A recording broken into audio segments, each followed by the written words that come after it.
Élu, écoute attentivement. Le fait que ces mots soient entrés dans ton oreille en ce moment précis n'est pas une coïncidence, c'est un signe. Il y a un réarrangement profond et intense qui se produit au cœur même de ton âme. Tu n'étais pas censé manquer cela. Tu te tiens au bord absolu d'un tournant majeur, un seuil vers lequel ton esprit a poussé pendant des années. Même si tu n'as pas pu trouver les mots pour définir la pression que tu ressentais, ce que tu es sur le point d'explorer dans les prochaines minutes n'est pas une motivation superficielle pour se sentir bien. C'est le dévoilement d'un processus psychologique profond. Un processus que moi, j'ai identifié comme le moment où l'âme commence son voyage de reconquête. Ce voyage a ses propres signes, ses propres messagers. Il laisse sa propre piste de miettes de pain dans ta vie quotidienne. Et que tu le réalises ou non, tu marches déjà sur ce chemin. Dévoilons ensemble ce que ton propre esprit a essayé de te dire depuis des mois.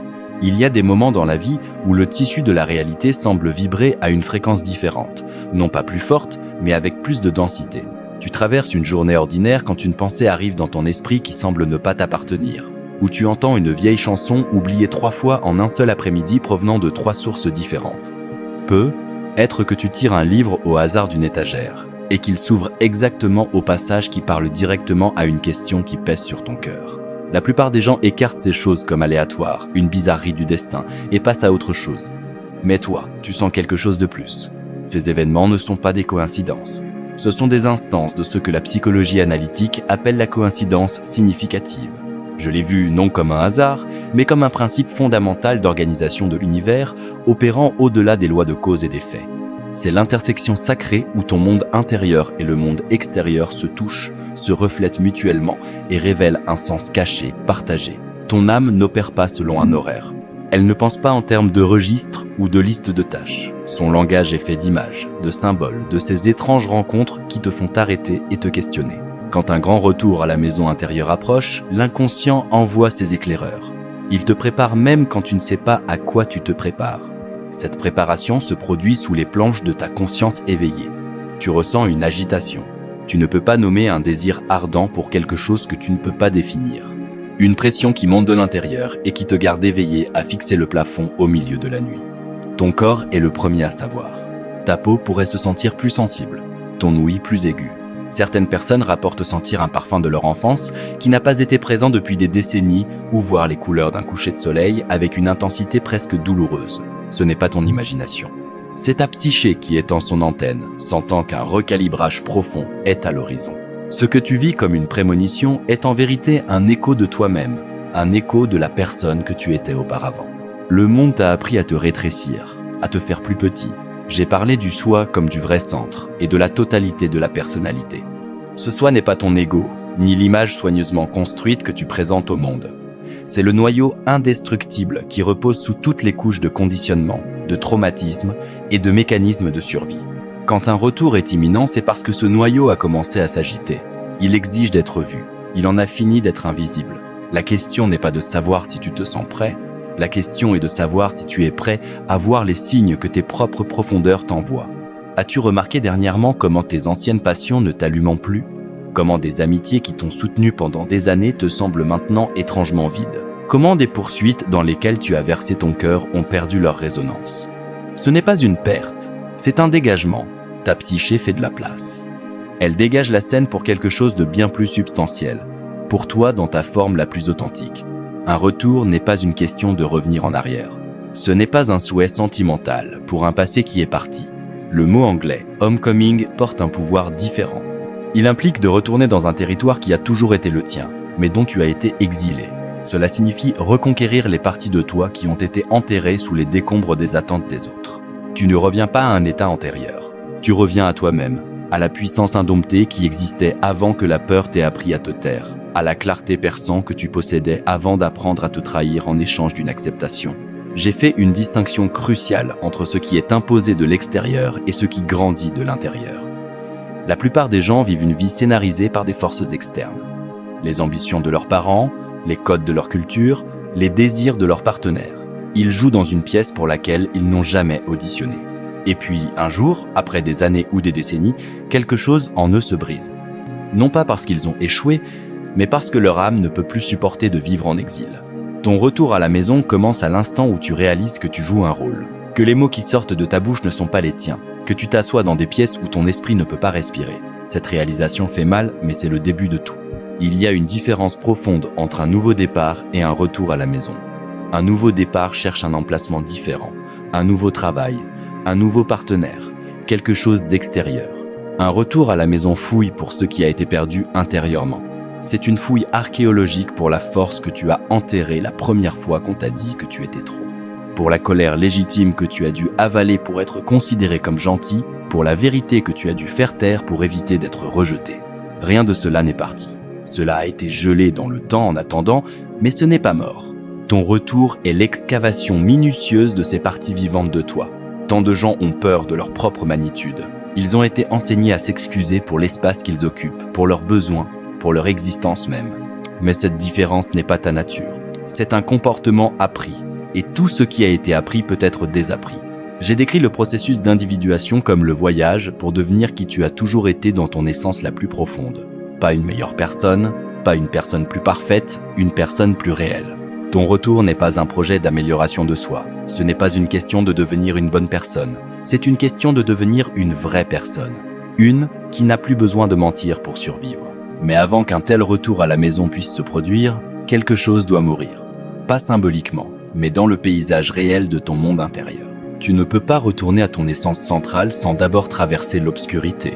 J'appelle cette descente l'anékia, le voyage dans les enfers de sa propre psyché. Là-bas, dans les caves que tu as évitées pendant des années, reposent les réponses. Là-bas aussi se trouvent les blessures qui n'ont jamais guéri parce qu'on t'a dit de simplement passer à autre chose. Là réside le deuil que tu n'as jamais été autorisé à ressentir, la rage que tu n'as pas été permis d'exprimer, la profonde solitude que tu as engourdie avec des distractions infinies. Cette descente n'est pas une punition, c'est un prérequis. Tu ne peux pas ascensionner sans d'abord descendre. L'âme a sa propre logique fondamentale. Elle ne te permet pas de contourner l'abîme. Elle te force à regarder dedans. Et dans ce regard, il y a une étrange forme de grâce. Parce que dans l'obscurité, tu ne trouves pas seulement la douleur. Tu trouves les morceaux de toi-même que tu as été forcé d'abandonner en chemin. L'enfant créatif qui a arrêté de peindre parce qu'on lui a dit que c'était une perte de temps. La voix puissante qui s'est tue parce que personne n'écoutait. Le beau rêve qui est mort parce qu'il a été ridiculisé. Tout cela t'attend là-bas et il n'est jamais trop tard pour le ramener à la lumière. Peut être que tu traverses actuellement une phase de profonde exhaustion. Tu te sens épuisé, vidé, sans énergie pour les choses qui fonctionnaient autrefois. Ce n'est pas un signe de faiblesse. C'est l'effondrement d'une structure fausse. Pendant des années, tu as soutenu un bâtiment qui n'était jamais le tien sur une fondation qui n'était jamais stable. Tu as défendu une identité qui était un costume. Et maintenant ton système s'arrête. C'est bien, c'est nécessaire. L'ancien échafaudage doit tomber pour que ton architecture vraie puisse être révélée. J'ai compris qu'une crise n'est pas un accident. C'est la méthode de correction de trajectoire de l'âme.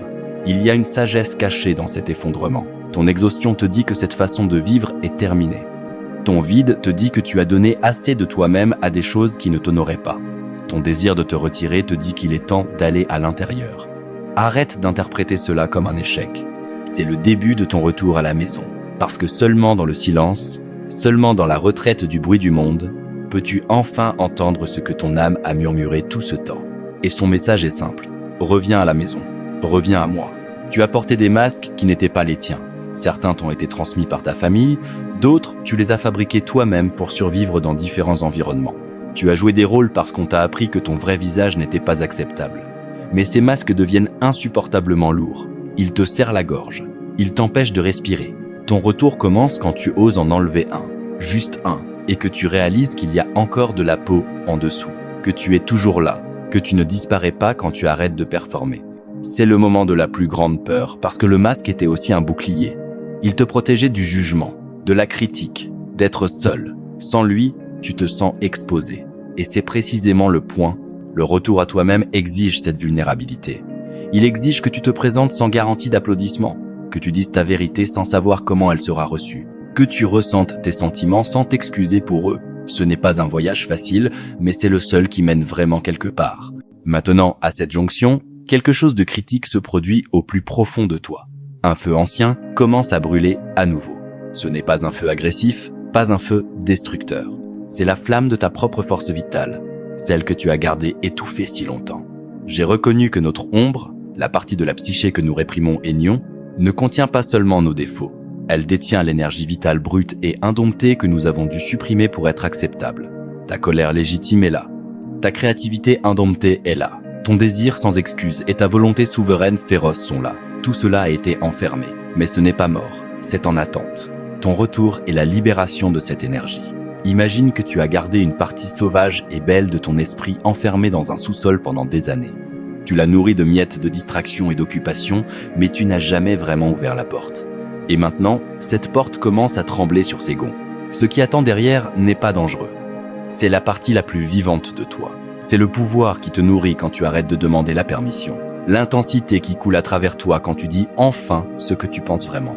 La joie spontanée qui éclate quand tu fais quelque chose simplement parce que tu le veux, sans avoir besoin de le justifier à quiconque. Cette énergie revient et tu la sentiras avant de pouvoir la nommer. Ton corps se sentira plus éveillé, tes sens plus vivants. Tu commenceras à rejeter des choses que tu tolérais autrefois. Tu sortiras de pièces où tu te sens diminué. Tu décevras des gens qui ne t'aimaient que pour ta complaisance. Et pour la première fois, cela te semblera juste parce que tu commences à comprendre que ton authenticité est plus importante que leur approbation. Que ta vérité est plus sacrée que l'harmonie. Que tu préfères être seul et réel plutôt qu'entouré de gens qui exigent que tu sois faux. Il y a un contrat invisible que tu as signé sans jamais t'en rendre compte. À un certain point de ton enfance ou de ton adolescence, tu as accepté d'échanger ton essence pour un sentiment d'appartenance. Tu as appris. Si je me conforme, je serai aimé. Si je suis silencieux, je serai en sécurité. Si je suis utile, je ne serai pas abandonné. Ce contrat n'a jamais été écrit. Personne ne t'a présenté un document, mais tu as honoré ces termes année après année jusqu'à ce que tu oublies que tu as jamais fait un choix. Ton retour à la maison exige que tu termines ce contrat. Il exige que tu dises avec chaque fibre de ton être « Je retire ma signature ». Ce n'est pas une petite décision parce que ce contrat t'a défini. Il a dicté comment tu bouges, comment tu parles, ce que tu te permets de ressentir. Sans lui, tu ne sais peu être pas qui tu es. Et c'est précisément là que réside ta liberté. Tu ne sais pas qui tu es parce que tu n'as jamais été autorisé à l'être. Maintenant, dans ce moment de retour, tu as la chance de le découvrir. J'ai décrit l'individuation comme un acte de rébellion contre la conscience collective. Tu dois être prêt à trahir les attentes qui n'étaient jamais les tiennes. Tu dois être prêt à décevoir les gens qui aimaient ton adaptation, mais pas toi. Cela ne signifie pas que tu dois devenir dur ou insensible. Cela signifie que tu arrêtes de te trahir pour plaire aux autres. Cela signifie que tu apprends à dire non sans la tâche corrosive de la culpabilité. Que tu quittes des situations où ta vérité n'est pas bienvenue. Que tu arrêtes d'expliquer, de justifier et de t'excuser pour ton existence. Ta vie n'est pas une défense en tribunal. Tu ne dois d'explication à personne pour qui tu es. Ton retour commence quand tu intègres cela. Et dans ce processus, quelque chose d'étrange et de merveilleux se produit. Tu remarques que certaines personnes commencent à s'éloigner. Certaines que tu considérais comme des amies ne te comprennent soudain plus. Elles disent que tu as changé. Et elles ont raison. Tu as changé. Tu t'es réveillé. Tu es revenu à toi-même. Et pour les gens qui ne connaissaient que ta version domestiquée, cela est profondément déstabilisant. Ils veulent l'ancien toi. La version qui était commode, qui ne posait pas de questions difficiles, qui était toujours disponible. Mais cette version est en train de mourir. Et tu dois la laisser mourir. Laisse-moi te dire quelque chose qui est difficile à entendre, mais absolument vrai. Tu ne seras pas compris par tout le monde. Ton retour à la maison confondra les gens. Certains l'interpréteront comme de l'égoïsme. D'autres le verront comme une crise de milieu de vie. D'autres encore l'appelleront une trahison. C'est le prix du retour à toi-même. Tu ne peux pas devenir authentique et plaire à tout le monde. Tu ne peux pas vivre ta vérité et simultanément satisfaire les attentes de tout le monde. Je le savais. J'ai dit que l'individuation implique aussi une séparation. Tu te sépares de la mentalité de troupeau. Tu te sépares des projections que les autres ont jetées sur toi. Tu te sépares de l'illusion que ta valeur est déterminée par la façon dont tu t'intègres bien. Et dans cette séparation, une nouvelle forme de liberté naît. Une liberté qui ne vient pas des circonstances externes, mais d'une source interne. Soudain, tu n'as plus besoin de validation constante. Pas parce que tu es devenu arrogant, mais parce que tu as puisé dans une source différente.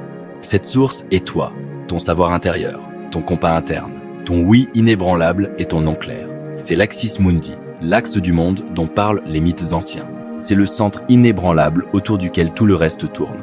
Et ce centre est en toi. Pendant des années, tu as cherché ce centre partout ailleurs. Chez des partenaires romantiques, dans des réalisations professionnelles, dans des louanges externes. Tu pensais que si tu accomplissais assez, donnais assez ou te perfectionnais assez, tu te sentirais enfin entier. Mais cela n'est jamais venu parce que cela ne peut pas venir de l'extérieur. Le centre n'est pas une réussite. Ce n'est pas une récompense, c'est ton droit de naissance. Il a toujours été là sous le bruit, enterré sous des couches de conditionnement et de douleur. Ton retour est le voyage de retour vers ce centre, vers cet axe interne qui ne bouge pas. Peu importe à quel point les tempêtes font rage autour de toi. Quand tu commences à vivre de ce centre, tout change. Pas le monde, mais ta perception de lui. Des choses qui semblaient autrefois monumentales tombent simplement. Des gens auxquels tu t'accrochais par peur, tu peux maintenant les libérer avec grâce. Des situations que tu tolérais, tu les termines maintenant avec clarté, non par colère ou vengeance, mais par un profond sens de ce qui t'appartient et de ce qui ne t'appartient pas. Tu peux soudain voir ce qui nourrit ton énergie et ce qui la draine, et tu commences à agir en conséquence. Ce n'est pas un acte d'ego, c'est un acte de profonde autopréservation. J'ai compris que la plus grande responsabilité qu'un être humain est la responsabilité de sa propre complétude. Pas pour les attentes des autres, pas pour les rôles qui lui ont été assignés, mais pour l'épanouissement de l'être unique qu'il est né pour être. Ton retour est ce processus même. C'est un refus de continuer à vivre une vie qui n'est pas la tienne. C'est une décision de te tenir seul dans ta vérité plutôt que dans une foule de mensonges confortables. Et puis, dans un moment que tu ne peux jamais prédire, le changement se produit. Ce n'est pas une explosion dramatique, c'est plus comme un clic silencieux. Le son d'un verrou qui tombe en place à l'intérieur d'une serrure. Tu réalises que tu ne te bats plus, ni avec toi-même, ni avec le monde. Tu es simplement ici, présent dans ton corps, dans ce moment, sans avoir besoin d'échapper, d'engourdir ou de te cacher. C'est le retour à la maison. Ce n'est pas l'atteinte d'une destination, mais l'arrivée en toi-même. Les anciens Grecs avaient 2 mots pour le temps. Chronos est le temps linéaire quantitatif, le tic-tac de l'horloge. Mais Kairos est le temps qualitatif, un moment suprême, une ouverture opportune où tout peut changer. Ton retour est un moment Kairos. Il ne peut pas être programmé ou forcé. Il se produit quand la tension interne entre qui tu es et qui tu as prétendu être devient insupportable. Quand la douleur de se conformer dépasse enfin la peur d'être libre. Ce moment est maintenant. Pas demain, pas l'année prochaine, maintenant. Tu entends ces mots parce que quelque chose en toi est déjà éveillé.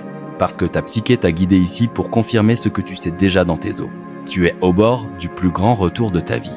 Non pas parce que tu es sur le point de gagner quelque chose de nouveau, mais parce que tu es sur le point de reprendre ce qui a toujours été le tien. Ta puissance, ta clarté, ta voix, ton droit non négociable d'être exactement qui tu es. Ce retour à la maison n'exige pas de public. Il n'a pas besoin d'applaudissements. Il se produit dans le silence sacré entre toi et ton propre âme. C'est le matin où tu te réveilles et où tu sens pour la première fois depuis des années que tu as enfin atterri dans ta propre vie. C'est regarder dans le miroir et voir quelqu'un que tu n'as plus besoin de trahir. C'est dire non et sentir la paix au lieu de la panique. C'est dire oui à ton propre âme et ne sentir aucun doute. C'est le retour. C'est le retour à toi. Et tandis que tu marches sur ce chemin, tu remarqueras que tu n'as plus besoin d'expliquer qui tu es. Les gens le sentiront. Certains seront attirés par cette nouvelle authenticité comme des papillons de nuit vers une flamme. D'autres en seront repoussés. Les deux sont parfaits parce que tu n'es plus un filtre. Tu n'es plus un caméléon qui change de couleur pour se fondre. Tu es un point fixe de vérité dans un monde en constant changement. Et cette solidité ne vient pas de la rigidité. Elle vient de la réalité. De savoir que tu préfères être authentiquement seul plutôt qu'entouré de gens qui n'aiment que ton masque. J'ai parlé de comment la personne individuée doit accepter une certaine forme de solitude. Pas la solitude amère de l'isolement, mais la solitude lumineuse de celui qui n'est plus partie du troupeau. Celui qui a trouvé sa propre direction. Celui qui ne suit plus mais marche sur son propre chemin. Cette solitude n'est pas une perte. C'est un gain profond parce que dans elle, tu trouves enfin une vraie compagnie avec toi-même. Et c'est la relation la plus importante que tu n'auras jamais. Peu, être que tu crains que si tu arrêtes de te plier et de te contorsionner, personne ne restera. Peu, être que tu t'inquiètes que ta vérité soit trop intense, trop brute pour ce monde. Mais laisse-moi t'assurer que les gens qui ne peuvent pas gérer toi dans ta pleine vérité ne sont pas tes gens. Et ce n'est pas une tragédie. C'est une clarification. C'est le dégagement sain qui doit se produire pour que les bonnes personnes, celles qui ne sont pas effrayées mais inspirées par ta réalité, puissent enfin te trouver. Des gens qui ne veulent pas ta performance mais ta présence. Ton retour n'est pas un retour à un passé idéalisé. C'est la décision radicale, moment par moment, de vivre de ton centre maintenant, de ta vérité, de ton essence non négociable. C'est la décision d'arrêter d'attendre que quelqu'un d'autre te donne la permission d'être toi-même. Cette permission ne peut venir que de toi. Et le moment où tu la donnes enfin, c'est le moment où tout se réalignera. L'énergie qui était liée pendant des années dans la performance et la suppression commence à couler. La vitalité qui était gelée commence à dégeler. Tu te sens pour la première fois depuis longtemps vraiment vivant. Pas heureux au sens conventionnel du sourire, mais vivant, présent, réel. Tu sens tes limites et tu les défends avec amour. Tu sens tes désirs et tu les poursuis avec intégrité. Tu sens ta vérité et tu la dis avec courage. Ce n'est pas une optimisation de soi, c'est une libération de soi. Et tandis que tu marches sur ce chemin, tu trouveras que le monde extérieur commence à se réarranger autour de ta nouvelle réalité intérieure. Non pas parce que tu le forces, mais parce que tu le permets. Des situations qui ne conviennent plus se dissoudront. Des relations basées sur de fausses prémices se termineront. Et de nouvelles opportunités apparaîtront qui résonnent avec qui tu es devenu. Ce n'est pas de la magie, c'est de la résonance. À mesure que tu deviens plus authentique, tu attires naturellement ce qui est aligné avec ton authenticité et repousse ce qui ne fonctionnait qu'avec ton masque.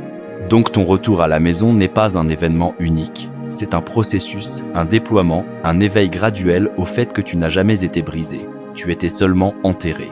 Et que sous toutes les couches d'adaptation, de traumatisme et de déni de soi, il y a toujours eu un noyau dur, indestructible de diamant. Je l'ai appelé le soi. D'autres l'appellent l'âme. Le nom n'importe pas. Ce qui importe, c'est que tu commences à le sentir, que tu commences à vivre de lui, que tu commences à lui faire confiance. Ce noyau ne ment pas, il n'est pas poli. Il n'est pas diplomatique, il est simplement vrai. Et quand tu apprends à l'écouter, ta vie prendra une qualité différente. Elle deviendra plus simple. Non pas parce que les défis disparaissent, mais parce que tu n'es plus en guerre avec toi-même. Elle deviendra plus claire. Non pas parce que le monde est moins complexe, mais parce que ton compas intérieur est inébranlable. Elle deviendra plus légère, non pas parce que moins de choses se passent, mais parce que tu portes moins de poids mort. Et peut-être, dans un moment tranquille, tu regarderas en arrière et réaliseras que tout ce qui est arrivé était nécessaire, que chaque chagrin t'a rapproché de toi-même, que chaque perte a créé de l'espace pour quelque chose de plus réel, que chaque crise était un appel de ton âme t'invitant à revenir à la maison vers toi. C'est le retour ultime. Pas un retour à une gloire externe, mais le retour à ton propre âme. Et maintenant que tu sais cela, maintenant que tu as senti la vérité de cela dans ces mots, une seule question reste. Que vas-tu faire ? Vas-tu continuer à jouer le rôle qui t'a été assigné ? Ou trouveras-tu le courage de laisser tomber le masque ? Vas-tu continuer à demander la permission d'exister ? Ou te donneras-tu enfin cette permission toi-même ? Le choix est entièrement le tien. Mais souviens-toi de cela, ton âme attend, et elle a attendu assez longtemps. Si ces mots ont remué quelque chose en toi, si tu te sens debout à ce tournant exact, laisse ce moment être ton initiation dans les profondeurs, dans les mystères de la psyché, dans la sagesse profonde de notre monde intérieur. Parce que ce voyage n'est pas terminé, il vient juste de commencer, et je t'encourage à le marcher pas à pas dans l'obscurité et de retour dans la lumière. Réfléchis à ces mots jusqu'à ce que nos chemins se croisent à nouveau.